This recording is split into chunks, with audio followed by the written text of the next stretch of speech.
you're returning from watching before. Probably not though, because it's been a long time since I posted an actual video like this. But before on the channel, I used to post a lot of Star Wars stuff and actually had a lot of engagement with that. Then I kind of stopped because I just got more into gaming, but I'm going to do a little bit of both. I'm just doing a book review on this one though, because I don't have anything else to really, any theories to say, anything like that, anything to disagree with or anything. But yeah, just to go over some books, maybe recommend some to some people. I haven't read a ton, and I don't have all the books I've actually read here with me, but I'll just give you a general overview. We'll try to not give any spoilers or anything, but the first one here is Jedi Dooku Lost. I don't have the front page cover, but it's actually really, really good art that they put on the front. It's very nice. This one's mostly about Count Dooku, and it goes all the way from his childhood before the Jedi Order, right when he gets picked up by the Jedi, all the way to his fall to the dark side, and it explains all that. There's a ton of character development in there for him. I didn't really even care for Count Dooku before. You know, he's an interesting character, side character, but never thought anything more of him than just in the movies or the Clone Wars, you know. But this book actually made me a fan of his character. Like, now he's probably like top 10 characters that I find interesting. But before, he was nowhere even close. This book does a lot for his character, I think.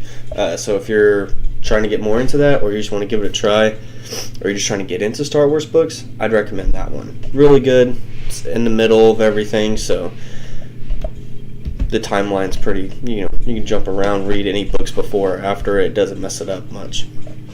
Next one, and I haven't actually finished reading this one, but Light of the Jedi. Ooh, that light's really bright. I don't know if y'all can see that. Barely see it, maybe. Yeah, this is part of the High Republic series that came out maybe a year now. I don't know how long it's been, but this is the first of the original 3 that they released. And I gotta say, reading the beginning of it is kind of hard to get into because it jumps around a lot. It jumps around between different character perspectives very quickly and very often, very frequently. But if you get past like the first 2 chapters, it gets really interesting. I haven't finished it yet, but I'm not going to give any spoilers anyways. But this one, if you're having a hard time reading it, I'd say give it at least like 3 chapters before you just put it down, because it actually does get pretty good. And it's interesting because it's a whole new story set. In my opinion, I don't care for the sequels too much. They're okay, but I'd rather see stuff like this. I'd rather see stuff that happened before with new characters, and a lot of stuff can happen that doesn't mess with the prequels and stuff in the original trilogy, because it was so long ago. Something that happened thousands of years ago, unless it's something huge, wouldn't really affect what's going on now. So they have a lot of room to be creative and whatnot with that. So that's what I like. And there's 2 other books. I have the second book, but I haven't even finished this one, so I'm not going to get into that. Other books, those are the only ones I have here that I've read. I don't know where the other ones are, but the Ahsoka Tano book, I'll just put pictures up here or something for them. Ahsoka Tano book, if you haven't watched Clone Wars, first off, watch it, but second off, you would need to watch it before you read this book, otherwise it's just a random character. I don't think you'd really know what's going on, but that book does a lot for her character. She was already a favorite of mine. But when this book came out was before, I don't know if it was before Rebels came out. No, I think Rebels had came out. But I hadn't watched Rebels when I read this book. And I was very upset. This is back when the Clone Wars got canceled on Cartoon Network and you couldn't watch it anymore. And they left Ahsoka's story arc just like laying there. And it was like, what happened to her? She's just gone. No explanation. She just left the Jedi Order. That's it. Never seen or talked about again until Rebels. But I didn't know that. I didn't watch Rebels yet. Then I read that book, and I found out that the Clone Wars was canon. I didn't know that before. And that book does a lot for her character. It's kind of slow to read it at the beginning, but again, if you push through, I'd say even just after the first chapter. The first chapter is a little slow. You're not really sure what's going on. It's kind of weird. But it has a ton of character progression for her, even though it's already a character that exists and it's in between Clone Wars and Rebels, it actually does a lot for her character and explains very, very well how she got from where she was right after 66 to Rebels. It's perfect in between book without being boring, without being way too exciting with too many, like, you know, special guest stars. Like, you know, there's not Darth Vader in there or anything, or Maul or anything like that. It's original. It's very, very good. I recommend it. That one, well, I'll do a top to bottom which ones I recommend the most at the end. But Ahsoka Tano is really good. What's the next one? Dark Disciples. That one's really, really good.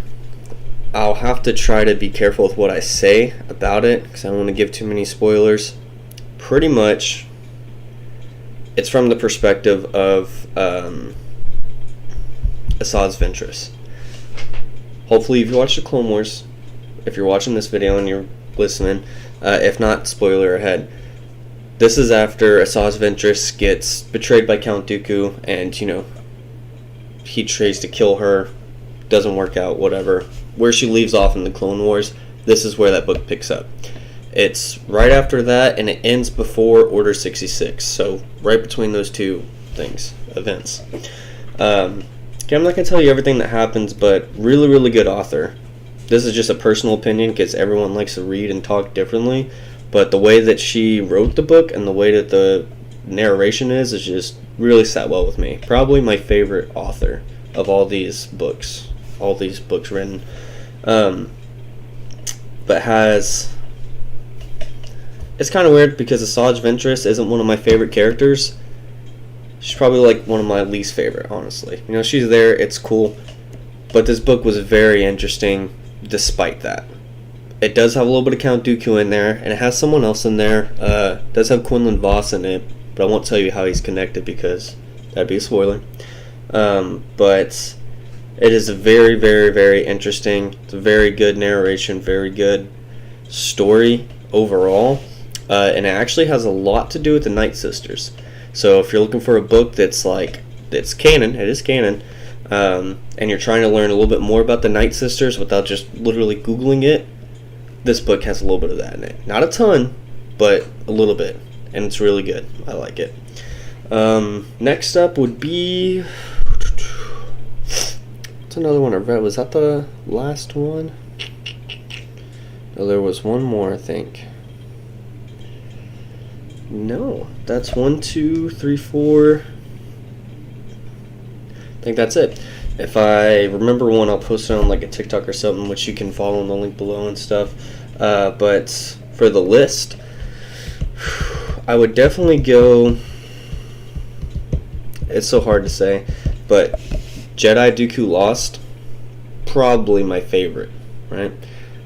That one's got the best narration, honestly. Even though I said Dark Disciple has really good, Dooku Jedi Lost, love it.